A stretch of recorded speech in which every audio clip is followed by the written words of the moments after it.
So I want to start by offering you a free, no-tech life hack. And all it requires of you is this, that you change your posture for 2 minutes.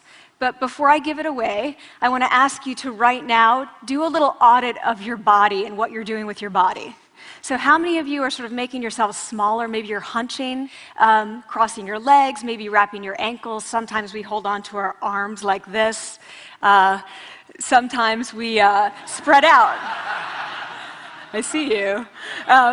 So I want you to pay attention to what you're doing right now. We're going to come back to that in a few minutes, and I'm hoping that if you sort of learn to tweak this a little bit, it could significantly change the way your life unfolds. So we're really fascinated with body language, and we're particularly interested in other people's body language. You know, we're interested in, like, you know, an awkward interaction, or a smile, or a contemptuous glance, or maybe a very awkward wink, or maybe even something like a handshake. Here they are arriving at number 10, and look at this lucky policeman gets to shake hands with the President of the United States. Oh, and here comes the Prime Minister of it. No.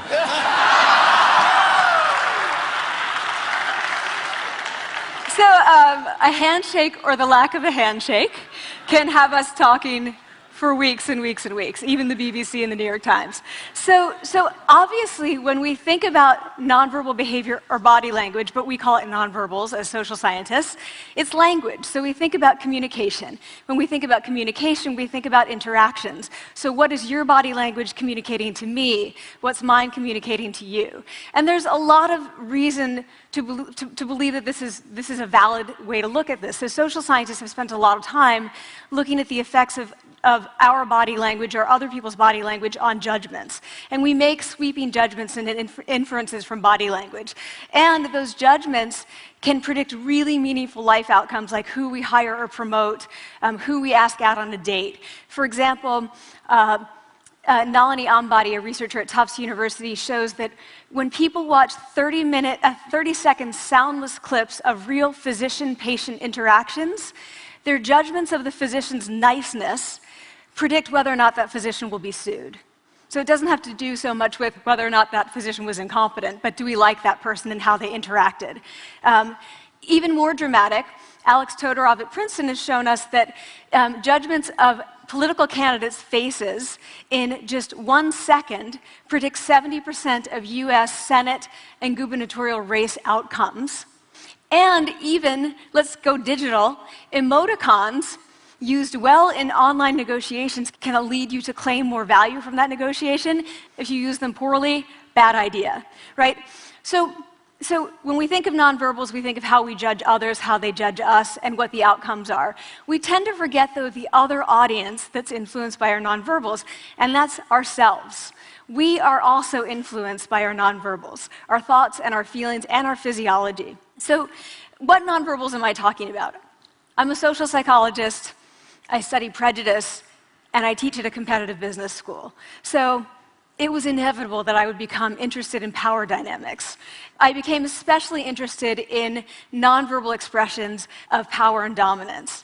And what are nonverbal expressions of power and dominance? Well, this is what they are. So in the animal kingdom, they are about expanding. So you make yourself big, you stretch out, you take up space, you're basically opening up. It's about opening up. And this is true across the animal kingdom. It's not just limited to primates, and humans do the same thing. So they do this both when they have power sort of chronically, and also when they're feeling powerful in the moment. And this one is especially interesting because it really shows us how universal and old these expressions of power are.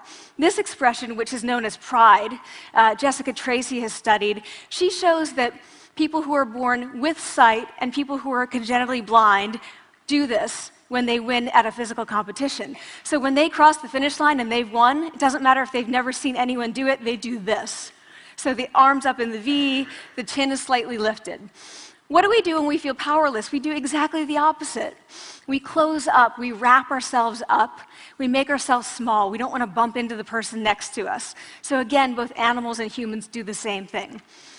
And this is what happens when you put together high and low power. So what we tend to do when it comes to power is that we complement the other's nonverbals. So if someone's being really powerful with us, we tend to make ourselves smaller. We don't mirror them, we do the opposite of them. So I'm watching this behavior in the classroom, and what do I notice? I notice that MBA students really exhibit the full range of power nonverbals. So you have people who are like caricatures of alphas, like really coming into the room. They get right into the middle of the room before class even starts, like they really want to occupy space. When they sit down, they're sort of spread out. They raise their hands like this.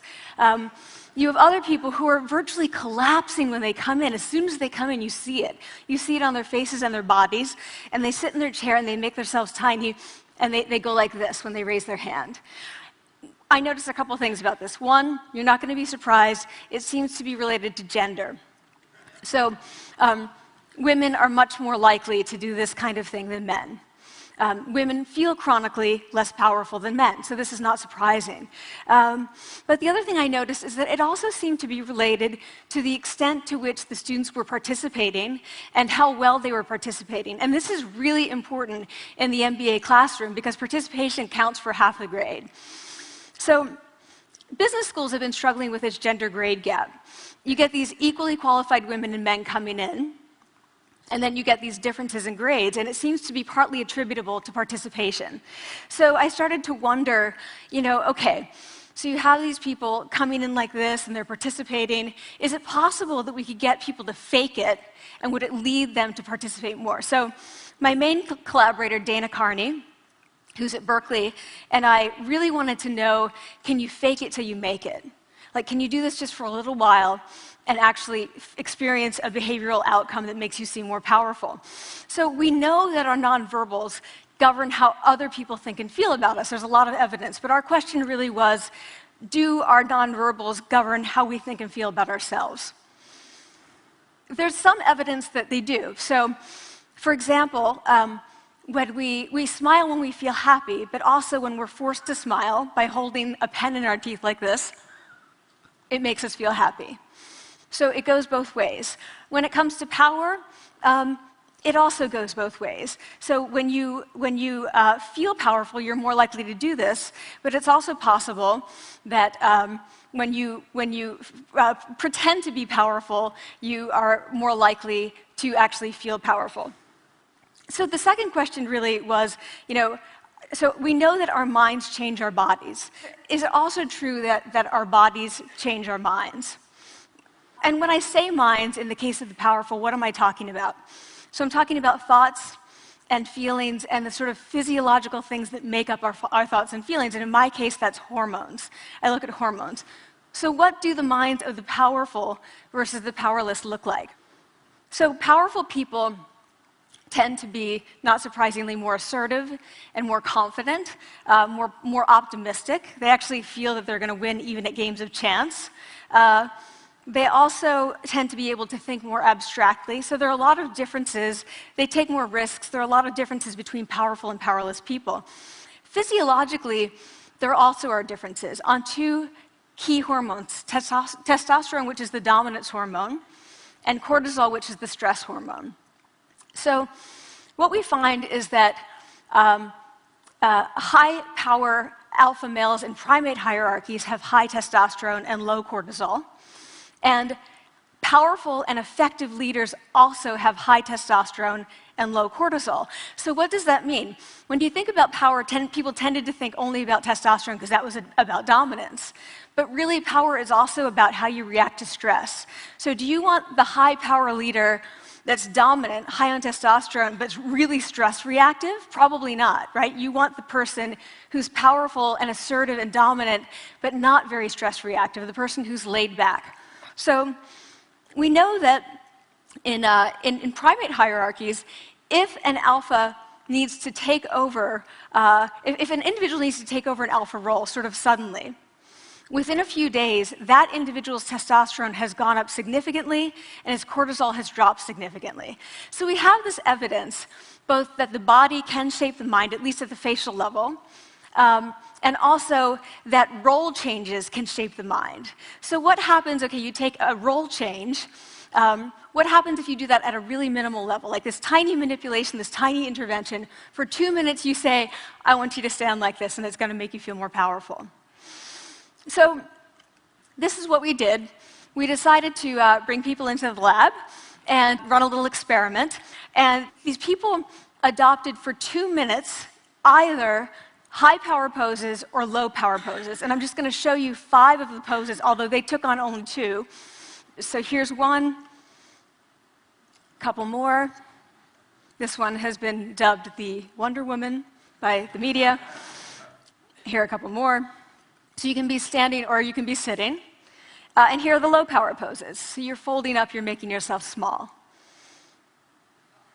This one is very low power. When you're touching your neck, you're really kind of protecting yourself. So this is what happens. They come in, they spit into a vial. We, for 2 minutes, say, you need to do this or this. They don't look at pictures of the poses. We don't want to prime them with the concept of power. We want them to be feeling power, right? So 2 minutes they do this. We then ask them, how powerful do you feel on a series of items? And then we give them an opportunity to gamble. And then we take another saliva sample. That's it. That's the whole experiment. So this is what we find. Risk tolerance, which is the gambling. What we find is that when you're in the high power pose condition, 86% of you will gamble. When you're in the low power pose condition, only 60%. And that's a pretty whopping significant difference. Here's what we find on testosterone. From their baseline when they come in, high-power people experience about a 20% increase, and low-power people experience about a 10% decrease. So again, 2 minutes and you get these changes. Here's what you get on cortisol. High-power people experience about a 25% decrease, and the low-power people experience about a 15% increase. So 2 minutes lead to these hormonal changes that configure your brain to basically be either assertive, confident, and comfortable, or really stress-reactive, and feeling sort of shut down. And we've all had that feeling, right? So it seems that our nonverbals do govern how we think and feel about ourselves. So it's not just others, but it's also ourselves. Also, our bodies change our minds. But the next question, of course, is, can power posing for a few minutes really change your life in meaningful ways? So this is in the lab, it's this little task, it's just a couple of minutes. Where can you actually apply this, which we cared about, of course. And so we think it's really what matters, where you want to use this is evaluative situations, like social threat situations. Where are you being evaluated? Either by your friends, like for teenagers, it's at the lunchroom table. It could be, for some people, it's speaking at a school board meeting. It might be giving a pitch, or giving a talk like this, or doing a job interview. We decided that the one that most people could relate to, because most people had been through, was the job interview. So we published these findings, and the media are all over it, and they say, okay, so this is what you do when you go in for the job interview, right? So we were, of course, horrified, and said, oh my God, no, that's not what we meant at all, for numerous reasons. No, don't do that. Again, this is not about you talking to other people, it's you talking to yourself. What do you do before you go into a job interview? You do this. Right? You're sitting down, you're looking at your iPhone or your Android, not trying to leave anyone out. You're looking at your notes, you're hunching up, making yourself small, when really what you should be doing maybe is this, like in the bathroom, right? Do that, find 2 minutes. So that's what we want to test, okay? So we bring people into a lab, and they do either high or low power poses again. They go through a very stressful job interview. It's 5 minutes long.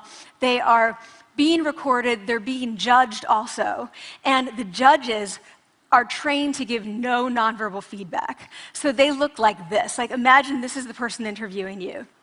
So for 5 minutes, nothing. And this is worse than being heckled. People hate this. It's what Marianne LaFrance calls standing in social quicksand. So this really spikes your cortisol. So this is the job interview we put them through, because we really wanted to see what happened. We then have these coders look at these tapes, 4 of them. They're blind to the hypothesis, they're blind to the conditions. They have no idea who's been posing in what pose.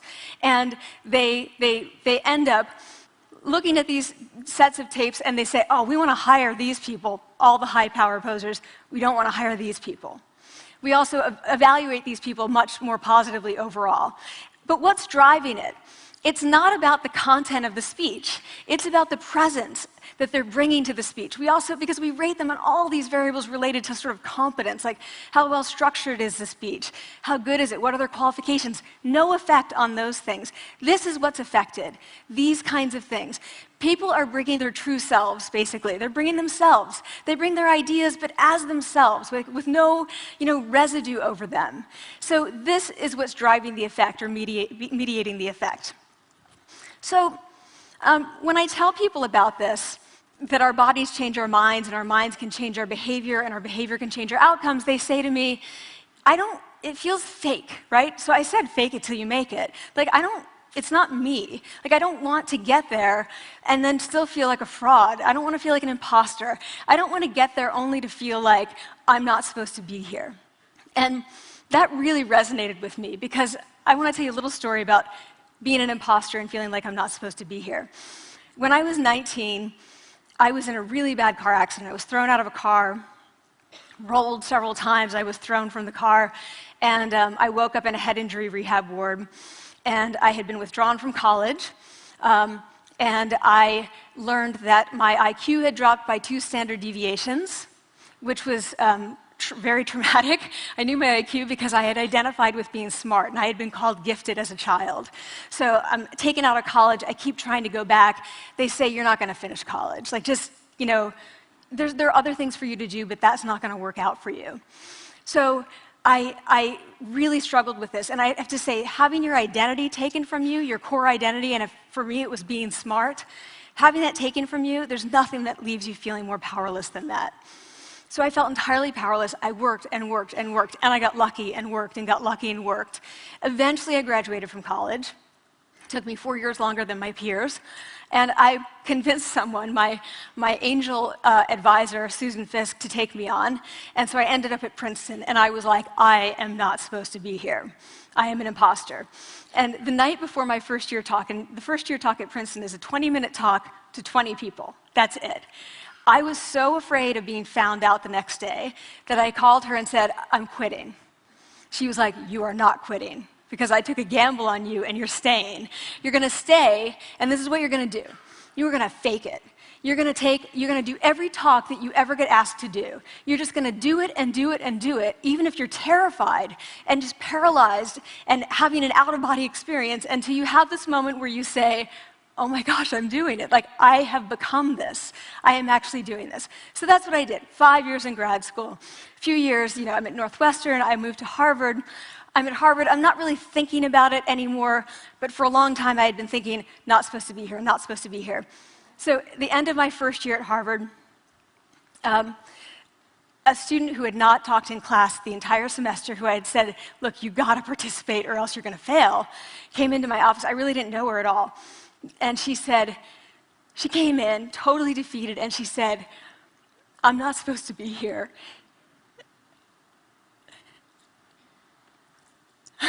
And that was the moment for me, because 2 things happened. One was that I realized, oh my gosh, I don't feel like that anymore.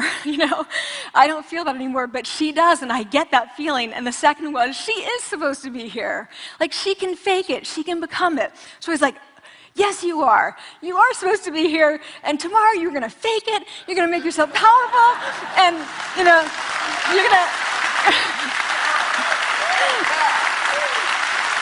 and you're going to go into the classroom, and you are going to give the best comment ever, And she gave the best comment ever, and people turned around, and they were like, oh my God, I didn't even notice her sitting there, She comes back to me months later, and I realized that she had not just faked it till she made it, she had actually faked it till she became it.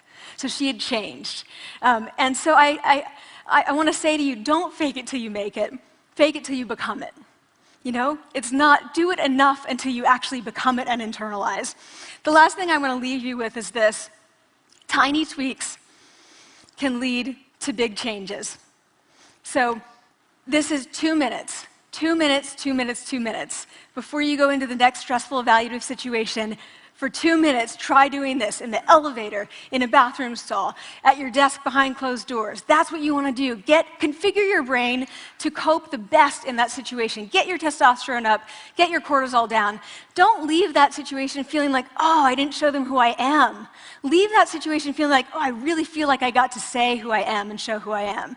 So I want to ask you first, both to try power posing, and also I want to ask you to share the science, because this is simple. I don't have ego involved in this. Give it away. Share it with people, because the people who can use it the most are the ones with no resources and no technology and no status and no power. Give it to them, because they can do it in private. They need their bodies, privacy, and 2 minutes, and it can significantly change the outcomes of their life. Thank you.